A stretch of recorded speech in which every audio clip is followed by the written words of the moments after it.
नमस्कार दोस्तों, स्वागत है आपका स्टडी फॉर सिविल सर्विसेज में। देखिए, स्टडी फॉर सिविल सर्विसेज के छात्र हैं तो ये वाला टेलीग्राम जरूर ज्वाइन करके रखिए। यूट्यूब चैनल में हमारे साथ है तो भी ये वाला टेलीग्राम ज्वाइन करना बहुत ज्यादा जरूरी है। सारे नोटिफिकेशन, सारे अपडेट, सारे मोस्ट इंपोर्टेंट पिक्स, सारा रिवीजन सब कुछ यहाँ पे बताया जाता है। देखिए, ये हमारा एससीएस डेली क्विज चैनल है, इसमें डेली क्विज होती है, बिल्कुल फ्री में, इसको जरूर ज्वाइन कर लीजिएगा। ये हमारा इंस्टाग्राम का पेज है, इसको जरूर फॉलो कर लीजिएगा। Study for civil dot services करके अगर आप इंस्टाग्राम में सर्च करेंगे तो आपको मिल जाएगा। वीडियो के डिस्क्रिप्शन में इसकी लिंक दी हुई। इसमें आप स्टोरी सेक्शन जरूर देखते रहा करिए, प्लस इसमें हाईलाइट्स आते रहते हैं और प्लस पोस्ट आती रहती है, इनको जरूर फॉलो करते रहिए। 28 अक्टूबर का करंट अफेयर देख लेते हैं हम लोग। यहाँ पर देखिए, इंग्लिश और हिंदी दोनों में होने वाला आज का हमारा सेशन, और यूपीएससी और स्टेट पीसी एग्जामिनेशन के लिए काफ़ी ज़्यादा इंपॉर्टेंट होगा। ये हमारे पेड ग्रुप के नंबर्स हैं 8564880530, 9696066089। सारे जितने पेड ग्रुप्स हैं इनके बारे में जानकारी आप लोग को इन नंबर्स पे मिल जाएगी। ठीक, हमारे जो सोशल मीडिया के हैंडल्स हैं, टेलीग्राम हो चाहे इंस्टाग्राम हो, सभी पे आप लोग जाकर ये सर्च कर सकते हैं और आप लोग इनको फाइंड करके इसको ज्वाइन कर लीजिए। फ्री है और सारी सूचनाएं, अधिसूचनाएं, नोटिफिकेशन सब आपको यहाँ पर हमारी तरफ से मिल जाएंगी। जो इंपॉर्टेंट टॉपिक्स हैं हमारे, जो प्रीलिम्स और मेंस में आ सकते हैं, वो ये वाले हैं। देखिए, प्रधानमंत्री Ayush Bharat health infrastructure mission. Ayush Bharat mission तो आप लोगों ने सुना हुआ है, पढ़ा हुआ है। इंफ्रास्ट्रक्चर मिशन ये एक नया, इसके बारे में पढ़ेंगे पूरा। और पोडू लैंड, ठीक, तेलंगाना में क्या चीज है, क्या न्यूज में है, देखेंगे। मुल्ला पेरियार डैम, इसके बारे में पहले हम लोग पढ़ चुके हैं, अभी के न्यूज में देखेंगे। और समायोजित सकल राजस्व, adjusted gross revenue, telecom sector से संबंधित है। अगर ये रेवेन्यू ये पूछा जाता है, adjusted gross revenue is related to, तो ये टेलीकॉम सेक्टर से है, सीधे सीधे ये क्वेश्चन बन सकता है, इसलिए मैंने यहाँ पे बता दिया। अफगानिस्तान में खाद्य असुरक्षा यानी कि फूड इनसिक्योरिटी, ठीक, तो इसके बारे में भी पूरा विस्तार से देखेंगे। तो चलिए स्टार्ट कर लेते हैं। पहला जो टॉपिक है हमारा, प्रधानमंत्री आयुष भारत हेल्थ इंफ्रास्ट्रक्चर, मतलब हेल्थ से संबंधित जो भी अवसंरचनाएं बननी हैं उनसे रिलेटेड जो है ये मिशन है। प्रधानमंत्री जी ने हमारे 25 अक्टूबर को, कई बार स्टेट पीसी एग्जाम में पूछता है कि किस डेट को लॉन्च हुआ, तो ये लॉन्च हुआ 25 अक्टूबर को 2021 में। ठीक, नाम है Ayush Bharat health infrastructure mission. ठीक, इसमें क्या है, 3 जो मतलब अभी तक क्रिटिकल गैप्स हैं हमारे सार्वजनिक स्वास्थ्य सेक्टर में, पब्लिक हेल्थ सेक्टर में 3 क्रिटिकल गैप्स, उनकी भरपाई करेगा। ठीक, क्या क्या गैप्स हैं कि भैया जो हेल्थ फैसिलिटीज हैं ट्रीटमेंट की, उनको बढ़ाएगा। ठीक, पहला। दूसरा, जो भी लैब्स हैं निदान के लिए, डायग्नोसिस करने के लिए डिजीज को, उनको इंटीग्रेट करेगा। ठीक, और एक पब्लिक हेल्थ लैब्स बनाएगा।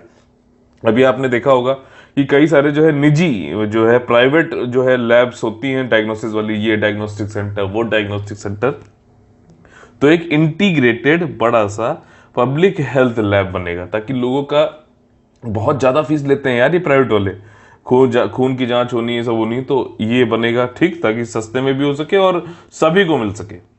और तीसरा गैप जो है कि भैया रिसर्च इंस्टीट्यूट बनाए जाएंगे और जो है उनको बढ़ाए जाएंगे, ताकि वो स्टडी कर सके ऐसी मतलब महामारियों को, जैसे कि कोरोना पैंडेमिक जैसे हैं, तो इन सबको स्टडी कर सके। तो 3 गैप हैं। मेन चीज यहाँ पर यहीं पे इसको समझ लीजिए कि पहला है कि भैया जो ट्रीटमेंट दे रही है फैसिलिटीज स्वास्थ्य के संबंधित, उनको बढ़ाना है। दूसरा, डायग्नोसिस वाली जो है सर्विसेज, उनको पब्लिक हेल्थ लैब्स इंटीग्रेट करके बनाना है। और तीसरा है कि रिसर्च इंस्टीट्यूट जो स्टडी कर सके पैंडेमिक्स को, उनको और ज्यादा जो है एक्सपेंड करना है, उनकी रिसर्च कैपेसिटी को, अनुसंधान जो है कैपेसिटी को, क्षमताओं को।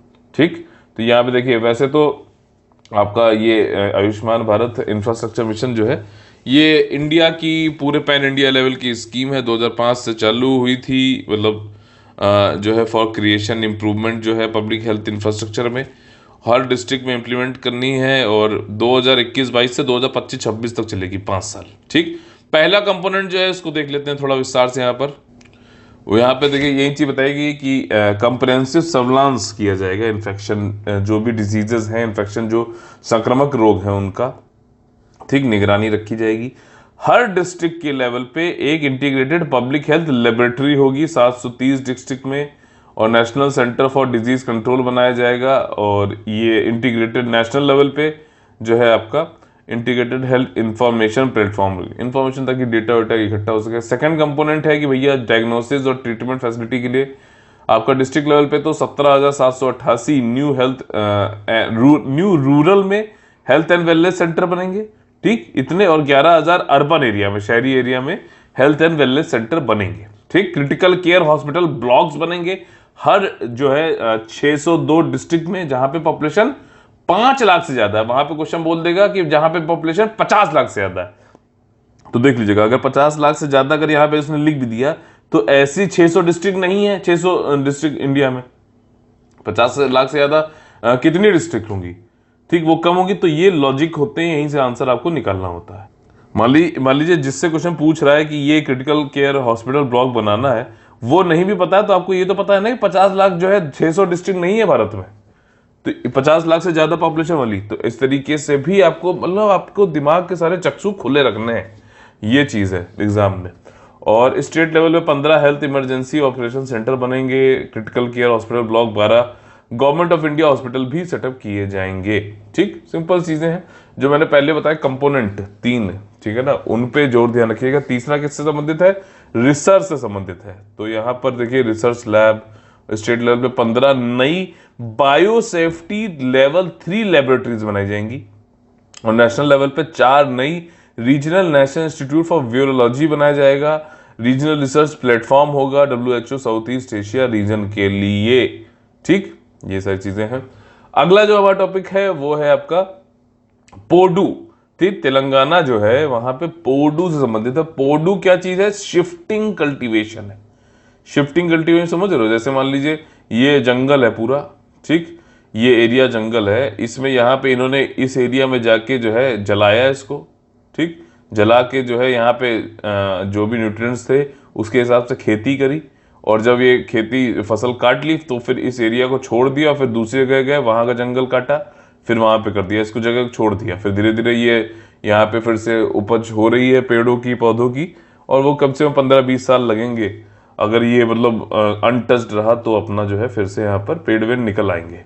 लेकिन जो जंगल के पेड़ होते हैं वो 3-3, 4-4 100 साल पुराने होते हैं, तो ये मतलब इतनी जल्दी, और हो सकता है कि पुराना वाला वेजिटेशन आ भी ना पाए, तो ये वाली चीजें, तो फिर ये शिफ्टिंग कल्टीवेशन इसी कह रहे हैं। यहाँ पे काटा, यहाँ पे काट के जला के यहाँ खेती करी, फिर यहाँ चले गए, यहाँ पे काटा, काट के जला के फिर यहाँ छोड़ दिया, फिर यहाँ चले आए, तो ये शिफ्ट करते आ रहे हैं।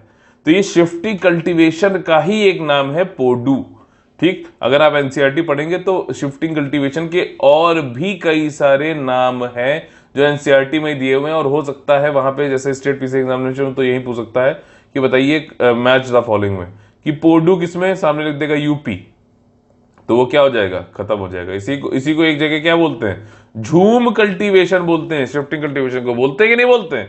तो ये सारे नाम भी आपको पढ़े होने चाहिए, कमेंट करके बताइए, ठीक। तो शिफ्टिंग कल्टीवेशन को पोडू बोलते हैं। तेलंगाना गवर्नमेंट ने यह कहा है कि जो लोग फॉरेस्ट में रहते हैं ट्रेडिशनली, पारंपरिक रूप से, वो अगर ये शिफ्टिंग कल्टीवेशन चलो कर रहे हैं तो कोई बात नहीं, उनके राइट्स हैं, ठीक है।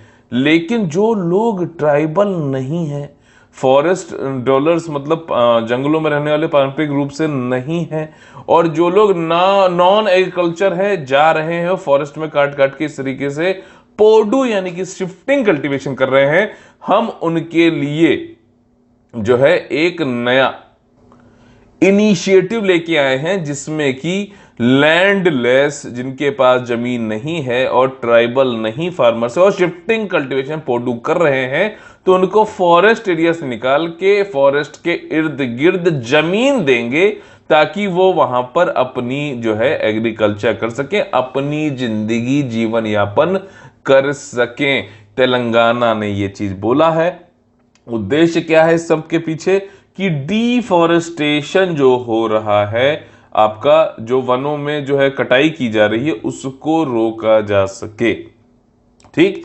जंगल के आसपास पेरिफेरल एरिया यानी कि परिधि जो क्षेत्र है, वहां पे इनको जमीन दे दी जाएगी, बस यहीं पे ये बात कहेगी। और जो लोग ट्रेडिशनल डॉलर्स हैं फॉरेस्ट में, उनके जो है राइट्स का कोई भी उल्लंघन नहीं होगा, ठीक, तो ये चीजें चंद्रशेखर राव ने ये कहा है भी, जो आगे चीफ मिनिस्टर है।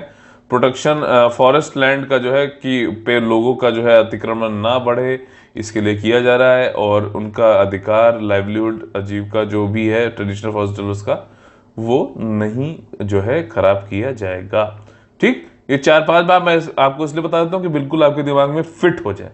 ठीक, ये वाली चीज है। और यहाँ पे देखिए वही सारी चीजें फिर से लिखी हुई हैं। और हाँ, ट्राइबल्स का क्या होगा? ट्राइबल्स को कोई इफेक्ट नहीं होगा यार, ट्राइबल्स सब बढ़िया। ठीक, और what will happen to non tribal? जो नॉन ट्राइबल्स हैं उनको क्या होगा? वो लोग अपना जो है ये अप्लाई कर सकते हैं कि भैया उनको गवर्नमेंट लैंड दे फॉरेस्ट के बाद, वो अप्लाई उनको करना पड़ेगा। ठीक, और जो फॉरेस्ट है उनको फिर मतलब अलग से एक जमीन दे दी जाएगी, लैंड ओनरशिप सर्टिफिकेट दे दिया जाएगा। और क्या चाहिए? पावर, वाटर, रैयत बंधु एक स्कीम है तेलंगाना की, वो स्कीम से उनको जो है सारा वेलफेयर, 2 क्रॉप के लिए जो है उनको कुछ कुछ पैसा भी दिया जाता है, तो वो भी उनको दिया जाएगा, इंश्योरेंस स्कीम दी जाएगी। तो ऐसा नहीं कि उनको बाहर निकाल के उनको छोड़ दिया जाएगा ऐसे ही, उनका पूरा जो है ख्याल रखा जाएगा गवर्नमेंट के द्वारा। और ये सर्वे स्टार्ट कर दिया जाएगा नवंबर से, और आगे जाके कमिटी सेटअप करके मॉनिटर किया जाएगा फॉरेस्ट को। ठीक, अच्छा बताइए, रैयत बंधु यहाँ पे आया तो मुझे रैयत वारी, जो ब्रिटिशर्स के टाइम पे एक वो होता था राजस्व जुटाने का तरीका, वो क्या होता था बताइए? उस वो और परमानेंट सेटलमेंट के बीच में जो है कंपेयर करके बताइए, कमेंट करके बताइए। ठीक, अगला जो हमारा टॉपिक है वो है मुल्ला पेरियर डैम। ठीक, मुल्ला पेरियर बांध। अभी सुप्रीम कोर्ट ने कहा है कि एक सुपरवाइजरी कमिटी है मुल्ला पेरियर डैम पे, कि जाओ और इमीडिएट और फर्म डिसीजन लो कि भैया कितना लेवल जो है आप जो है डैम में कितना लेवल मैक्सिमम रख सकते हो या मेंटेन कर सकते हो, इस बात पे जाओ देखो। सुपरवाइजरी कमेटी को यह आदेश दिया है सुप्रीम कोर्ट ने। ठीक, मुल्ला पेरियर डैम में अभी तो क्या हो रहा है कि केरला में बहुत ज्यादा बारिश हो रही है, तो यहां पे मैक्सिमम लेवल कितना रखना है पानी का, वो जो है आपको यहां पर देखना है। ठीक, ये सुपरवाइजरी कमेटी बोला। अब देखो होता क्या है कि डैम में पानी स्टोर कर सकते हैं आप। अब बारिश हो रही तो ये क्या होता है, पानी बढ़ने लगता है। तो कई बार ऐसा होता है कि मैक्सिमम यहाँ पे कर सकते हैं, लेकिन डैम वाले क्या कर रहे हैं कि वो इसको यहाँ से ही पानी छोड़ते जा रहे हैं। अब यहाँ से यहाँ पानी इतना कम हो रहा है तो ये वैसे पानी बहुत ज्यादा हो जाएगा, और अगर इसको एकदम छोड़ दिया जाएगा तो जो है जो रिवर्स हैं उसमें जो है बाढ़ आ जाएगी, वो अपने फ्लड प्लेन्स में चला जाएगा पानी, तो बाढ़ आ सकती है। तो मैक्सिमम लेवल कितना रखना है, उससे ज्यादा नहीं और उससे कम भी नहीं रखना है। ठीक, इन दोनों, क्योंकि ये एक तो ये डैम भी बहुत पुराना है, बहुत ज्यादा अगर पानी रखने लगेंगे तो हो सकता है टूट भी जाए। यही जो है बोलते भी ये लोग कि भैया लेवल कम करने के लिए पानी हमने छोड़ दिया क्योंकि बहुत ज्यादा हाई लेवल के ऊपर हो रहा। तो अब ये सब इसमें कंफ्यूजन हो रहा था। ये डैम है केरला में, ध्यान रखना, लेकिन इसको संचालित करता है तमिलनाडु। ठीक, ये एग्रीमेंट हुआ था इन लोगों के बीच में, 123 साल पुराना डैम है, ये एग्रीमेंट हुआ था, तो उसकी वजह से तो इसमें ये काफी दिक्कत थी। सुप्रीम कोर्ट ने कहा भैया लोगों की जान चली जाएगी, किसी ने PIL डाली होगी, तो उसमें उन्होंने कहा कि भैया सुपरवाइजरी कमेटी जो है तुम जाओ और तुम मुझे बताओ कि कितना maximum level of water level रखना चाहिए। अभी बारिश बहुत हो रही है, ऐसा ना हो कि ये स्टेट अपने जो है लड़ते रहो, लोगों की जान चली जाए। ठीक, तो ये वाली बात है आपका। अगर ये पानी इसमें हम बहुत ज्यादा कर देते हैं तो स्पिल ओवर भी हो सकता है। अगर बहुत ज्यादा छोड़ देते हैं तो जो नदियां है, जैसे ये मुल्ला पेरियर डैम है यहाँ पर, ठीक, तो यहाँ से मान लीजिए नदी में गया तो यहाँ छोड़ दिया पानी, तो पता चला यहाँ से इन सब एरिया में जो है बाढ़ आ गई। ठीक, तो ये वाली चीज है। और ये देखिए 3 डैम है, वैगई डैम है आपका यहाँ पर, आपका उडुकी डैम है, ये केरला में है। ठीक, ये भी केरला में देख रहे हैं आप मुल्ला पेरियर डैम, ये पावर स्टेशन है। सुरली फॉल्स है एक, यहाँ पे मैंने मार्क रखा था आप लोगों को बताने के लिए, इसको जरूर रखना। ठीक, और ये कुंभन वैली में। अच्छा, ये बनाया क्यों गया मुल्ला पेरियर डैम? एक्चुअली क्या होता है कि ये वेस्ट फ्लोइंग है, ठीक है, वेस्ट मतलब पश्चिम की तरफ इसका पानी जाता है इस रिवर का। तो ये पानी पश्चिम की तरफ ना जाके इसको मोड़ के इन्होंने डैम बना के क्या किया, इसको ईस्ट की तरफ, पूरब की तरफ जाए और तमिलनाडु को पानी मिले, इसलिए वो संचालित भी कर रहा है। इसके लिए मुल्ला पेरियर डैम बनाया गया है। ठीक, इसकी दिशा ही मोड़ के जो है पूरब की तरफ जाने लग गया ये वाली चीज है, पानी जो है वेस्ट की तरफ फ्लो ना हो, ईस्ट की तरफ हो जाए और तमिलनाडु को इन बिटवीन पानी मिल जाए, उनके लोगों को पानी मिल जाए, इसके लिए ये वाला डैम बनाया गया है। अब थोड़ा बैकग्राउंड पूरा मतलब मुद्दा समझ में आ गया ना। अब देखो सुप्रीम कोर्ट ने एक सुपरवाइजरी कमेटी बनाई थी 2014 में, जो कि जो भी इशू हो, जो भी चिंताएं मुल्लापेरियार डैम से, उन सबको ओवरसी करेगा, निगरानी रखेगा। जो भी डैम संबंधित तमिलनाडु और केरला के बीच में लड़ाई चल रही है उसके रखेगा, देखेगा और डिसीजन लेगा। ठीक, केरला ये कहता है कि 139 फीट तक मैक्सिमम हाइट है और आपका तमिलनाडु कहता है 142 है। झूठ बोलना है, ये 3 फीट बहुत ज्यादा हो जाएगा पानी, समझ रहे हो। तो और कोर्ट ने भी यही ऑर्डर किया था, केरला ये बोल रहा है। और ये जो है 50 लाख लोगों का जो जिंदगी है उनको डेंजर में डाल देगा अगर हम इसको नीचे करते हैं। तमिलनाडु जो उसको संचालित करता है वो ये कह रहा है कि 142 फीट है और ये जजमेंट जो है सुप्रीम कोर्ट ने 2006 और 14 में दिया था। केरला 2018 की जजमेंट की बात कर रहा है। कोर्ट ने ऑफिशियल जो है केरला तमिलनाडु को इन्होंने कहा है कि भैया दोनों लोग आपस सही बात करो, दुनिया में जो मतलब जो जिंदगी है आम लोगों की उनको खतरे में मत डालो। कोर्ट ने यह भी क्लियर किया कि ये इशू पॉलिटिक्स का नहीं है, लोगों की जिंदगियों का है, तो थोड़ा ध्यान से। ठीक, और सुपरवाइजरी कमेटी जो है ये डिसाइड करेगी मैक्सिमम वाटर लेवल कितना होगा, इन्फॉर्म करेगी कोर्ट को। मुल्लापेरियार डैम जो है 123 साल पुराना है और ये मुल्लार और पेरियार रिवर के जहां पे संगम होता है वहां पे ये बनाया गया है। ये बनाया गया था आपका 1887 और 1895 में। ठीक है, और ये बे ऑफ बंगाल में इसका पानी गिराने के लिए बनाया गया था, अरेबियन सी में नहीं। और यहाँ पे ये डैम जो है काफ़ी मीटर्स में लंबा है, आपका 365 और ऊंचा है 53। और ये ऑपरेट किया जाता है और मेंटेन किया जाता है तमिलनाडु के द्वारा, ये ध्यान रखना, ताकि उनकी ड्रिंकिंग वाटर, इरिगेशन, सिंचाई की रिक्वायरमेंट पूरी हो सके। साउथ के जो 5 डिस्ट्रिक्ट हैं उसमें, अच्छा कितने साल की लीज एग्रीमेंट है, 999 साल का पट्टा कराया गया है। ठीक, जिसमें कि ब्रिटिशर्स के टाइम पे ये हुआ था। ऑपरेशनल राइट जो है वो तमिलनाडु को दे दिए गए थे। ठीक, और dam intends to divert the water to west flowing, वही सारी चीजें हैं, तमिलनाडु की तरफ पानी जाए, इसके लिए इसको बनाया गया था। अब ये इकोनॉमी का टॉपिक है कि एडजस्टेड ग्रॉस रेवेन्यू क्या होता है। मैंने आप लोग बताया ये टेलीकॉम से संबंधित है। ठीक, और अभी संदर्भ पहले समझ लेते हैं। देखिए, भारतीय एयरटेल ने भी ये कह दिया है कि जो 4 साल का सरकार ने एक मौका दिया है कि आपको एजीआर भरने की जरूरत नहीं है। ठीक, और तो इसके लिए भारतीय एयरटेल ने भी हाँ कर दिया कि हाँ भैया प्रभु, हम नहीं भरेंगे अभी।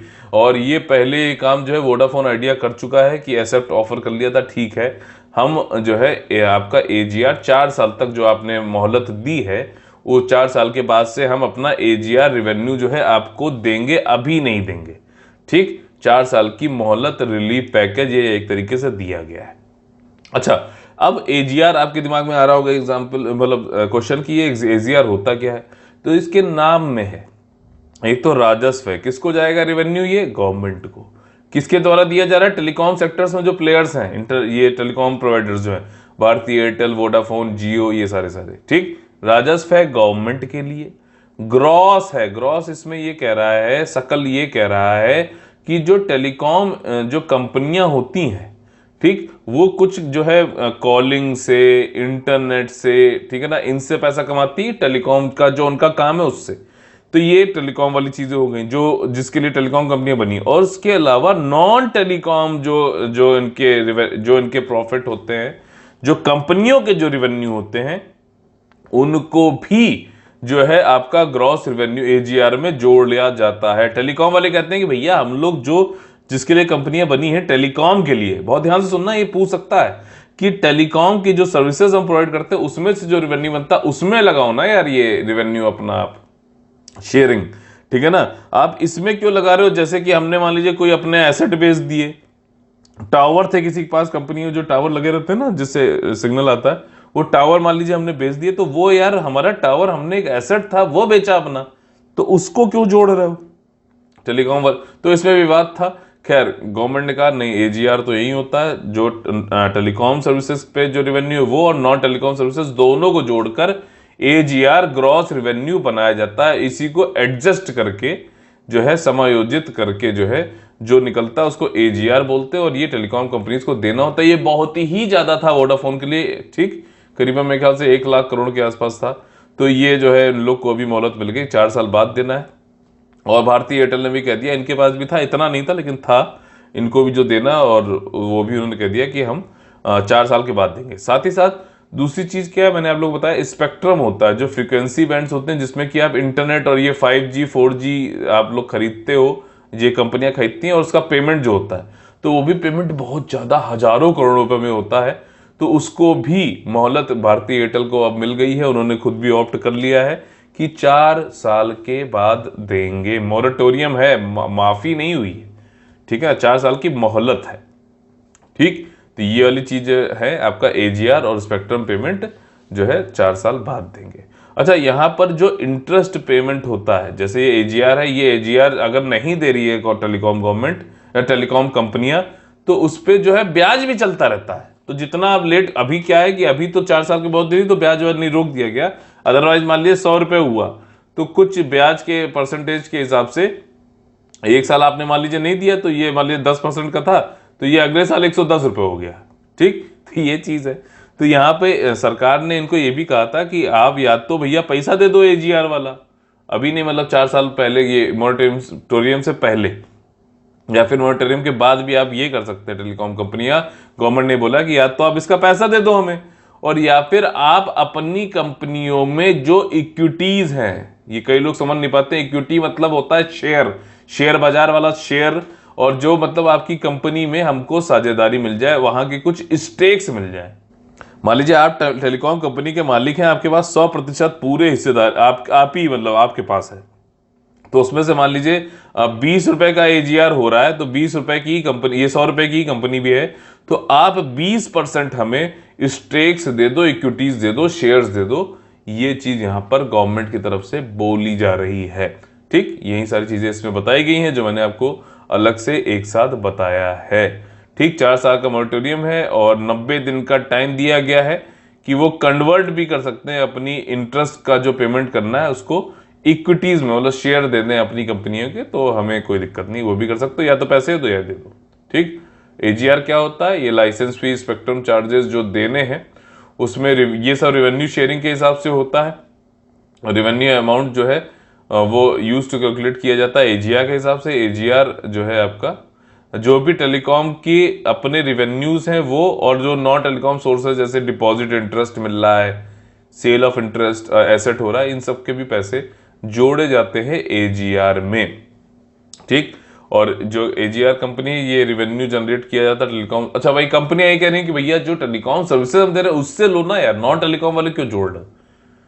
ठीक, और जो स्पेक्ट्रम यूसेज चार्जेस हैं, लाइसेंस फीस हैं, इसको भी 3 से 5%, 8% रखा गया है, ये भी दिया जाता है, आपका AGR के अंतर्गत जोड़ा जाता है।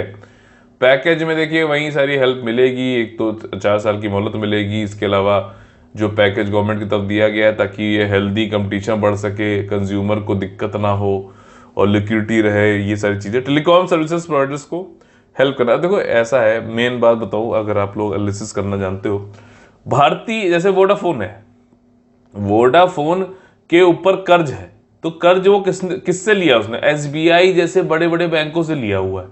अब मान लीजिए ये कहते कि हम दिवालिया हो गए, तो इसको क्या पैसा मिल पाएगा जितना इनके पास है, तो इसको चलाओ, कुछ अभी हेल्प करो ताकि उससे पैसा मिल सके। नहीं तो इतना बड़ा अगर अमाउंट है, मतलब कई हजारों करोड़ रुपए में एकदम से SBI के, तो ये तो NPAs बढ़ जाएंगे यार, समझ रहे हो। तो इसलिए भी ये कंपनियां अब आ गई हैं और इनको अब चलाना में गवर्नमेंट को भी मदद करनी पड़ेगी, ताकि जो है SBI के कई सारे एम्प्लॉयज, वोडाफोन कई सारे एम्प्लॉयज और उपभोक्ता, इन सबको नुकसान ना हो, गवर्नमेंट को जो है ये सब देखना पड़ता है। ठीक, तो ये चीजें हैं, मतलब कंपनियों का जो है बताइए, मतलब उनकी एक तरीके से नाकामी को जो है गवर्नमेंट ढो रही है। तो वोडाफोन, आइडिया, रिलायंस, जियो, ये सब लोग जो है रिलैक्सेशन टेलीकॉम कंपनीज को मिलेगा ये जो पैकेज दिया गया उसके अंतर्गत। ठीक, मोरेटोरियम की वजह से जो कैश वैश मतलब प्रॉफिट इन लोग को आता था, लेकिन AGR का ड्यूज देने में चला आता था, तो अब इन लोग के पास थोड़ा बहुत पैसा बचेगा। अगला जो हमारा टॉपिक है वो है कि अफगानिस्तान में खाद्य असुरक्षा। भैया तालिबान जैसे लोग आएंगे तो असुरक्षा तो होगी ही। ठीक, उनको जो है ये खेती वेती तो करना नहीं है, वो क्या उगाएंगे, ओपियम, ठीक है ना, नशा और ये सब, उनको तो वो सारी चीजें करना है। और मतलब किस तरीके से उनको खेती और इन सब से तो ना मतलब है। और खेती एग्रीकल्चर एक ऐसी चीज है भैया, चाहे कितना भी आप जो है पैसा कमा लो, खाओगे तो अनाज ही ना यार कि नोट ठूस लोगे मुंह में। तो ये वाली चीज है। तो ये खैर इतना कहाँ जंगलियों को समझ में आता है। तो फूड इनसिक्योरिटी अफगानिस्तान में है। संदर्भ ये है कि वर्ल्ड फूड प्रोग्राम जो है उसने कहा है कि अफगानिस्तान में एक बहुत बड़ा मानवीय संकट यानी कि ह्यूमैनिटेरियन क्राइसिस आने वाला है, जिसमें कि कंट्री को बहुत ही ज्यादा अत्यधिक भोजन की कमी का सामना करना पड़ सकता है। ठीक, ये देखिए अफगानिस्तान का ये आपका जो है मैप है। ये कंदहार यहाँ पे छुपे हुए थे ये सब पहले जो है आपके तालिबानिया। अब ये पूरे उसमें इन्होंने वो कर लिया है। कुछ कुछ चीज़ें देखिए, हेलमंड है आपका, ये जरांज है, यहाँ से इंडिया और वो जाता था, क्या कहते हैं, रोड, ठीक है ना, ईरान से होते हुए, जिसके थ्रू आपका जो चाबार पोर्ट से ईरान आएंगे, फिर जहेदान जरांज होते हुए अफगानिस्तान जाएंगे। ये वाली रोड बनाई थी ना, तो इसके बारे में था ताकि ट्रेड हो सके इंडिया और अफगानिस्तान के बीच में। जबोल फरहा एक रिवर है, थोड़ा थोड़ा ये हेलमंड रिवर है, ये इसको देखो बीच से जा रही है, थोड़ा सा ये सब पूछ लेता है यार वहां पर। ठीक है, थोड़ा बहुत मैप ऐप को देखते रहा करो, रात में चाहे 10 ही मिनट दो, लेकिन रोज दो। 10 मिनट किसी समय दो, लेकिन मैपिंग को जरूर देने हैं रोज। ठीक, एक दिन में नहीं वो बनना है बिल्कुल। तो यहाँ पे देखिए जस्ट तालिबान अभी आ गया है, और वर्ल्ड हेल्थ आपका वर्ल्ड जो है हंगर इंडेक्स जो है उसमें अफगानिस्तान को तो 103 की रैंक दी गई थी। हालांकि इंडिया की रैंक भी अच्छी नहीं थी, 101 ही थी, लेकिन जो है अफगानिस्तान में अब जो सिस्टम है, हाँ समझ ही रहे हो, ना उनके पास अनाज है ना कुछ है, ठीक ना, लोग वहाँ पे यही सब करना चाहते हैं, खेती वेती। तो हंगर मतलब काफ़ी यहाँ पे भुखमरी हो सकती है। ठीक, काफ़ी तगड़े लेवल पे, और भुखमरी बहुत तगड़े लेवल पे होती है तो उसको हम क्या कहते हैं, फेमाइन बोलते हैं। अच्छा, अफगानिस्तान में खाद्य असुरक्षा का कारण क्या है? तो देखिए कई सारे कारण हैं, वर्ल्ड फूड प्रोग्राम ने जो बताया है। एक तो कोविड-19 आ गया, उसकी वजह से दिक्कत हुई, वह सूखा पड़ गया, कॉन्फ्लिक्ट जो चल रहा है भाई साहब, तालिबान ने ये सारी चीजें, तो इसकी वजह से जो है फूड का काफी दिक्कत आई है। साथ ही साथ centre for strategic international studies ने बोला है कि जो मतलब ये हंगर है आपका अफगानिस्तान में, वो 2014 से बहुत तेजी से बढ़ गया, सूखे, फ्लड, इकोनॉमिक और सिक्योरिटी चैलेंजेस की वजह से। निकई एशिया जो है उसने बताया कि फूड प्राइसेस बहुत ज्यादा बढ़ रहे हैं अफगानिस्तान में। लोकल करेंसी की वैल्यू जो है वो क्योंकि गिर रही है, तो ज्यादातर जो इंपोर्ट आता है वो पाकिस्तान से आता है, ठीक है ना। तो अफगानिस्तान जो है वहां नोट की उनकी वैल्यू गिरने की वजह से जो पहले देखो ये चीज आपको पता है ना, जैसे इंडिया का जो है अभी $1 पे इंडिया जो है 75 रुपए के आसपास चल रहा है। ठीक, कोई आपको जो है चीज यहाँ से मान लीजिए खरीदनी है, आपको मान लीजिए जैसे अफगानिस्तान यहाँ पर पाकिस्तान से सामान मंगाता है, तो कोई चीज आपको खरीदनी होती थी पहले, कोई एक बर्गर मान लीजिए लेना है, ठीक, जस्ट फॉर एग्जाम्पल, या फिर 1 किलो गेहूं लेना है, तो 75 रुपए का था। अब ये अगर वैल्यू गिर के 100 रुपए हो जाए, तो आपको 1 किलो गेहूं अब 100 रुपए में, मतलब अफगानिस्तान में अब अफगानिस्तानों की अगर जो करेंसी उसकी वैल्यू अगर गिर रही है, तो अब उसको ज्यादा उनको अपनी करेंसी देनी पड़ रही है सेम अमाउंट ऑफ जो क्वांटिटी फूड की ले रहे हैं उसके लिए।